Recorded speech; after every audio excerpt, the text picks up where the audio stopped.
Hello అండి, అందరికీ నమస్తే ఫ్రెండ్స్. ఈరోజు మన వీడియో వచ్చేసి జలుబు, దగ్గు, కఫం ఇవి మనం ఒక్కసారి చేసుకొని తాగామంటే ఈజీగా తగ్గిపోతుంది. ముందుగా టీ గిన్నెలోకి మిరియాలు ఇలా వేసుకొని పొడిని చేసుకోవాలి. చిన్న అల్లం ముక్క నేను వేసాను చూడండి, అంత సరిపోతుంది ఇద్దరికైతే. ఇలా దంచుకోవాలి. ఇలా దంచుకొని ఇద్దరికైతే ఒక గ్లాస్ సరిపోతుంది, ఎక్స్ట్రా పోసే పని ఉండదు. ఒక స్పూను టీ పొడి, 2 స్పూన్లు పంచదార,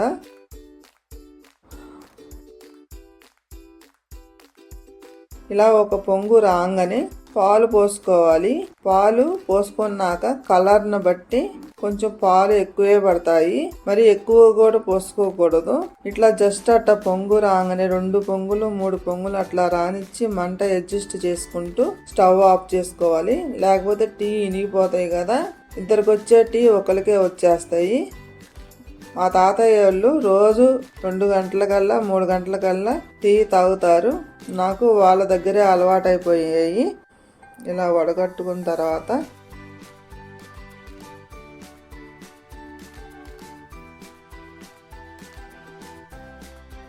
కప్పుల్లో కానీ గ్లాసుల్లో కానీ పోసుకొని తాగమంటే టేస్ట్ అద్భుతంగా ఉంటుంది.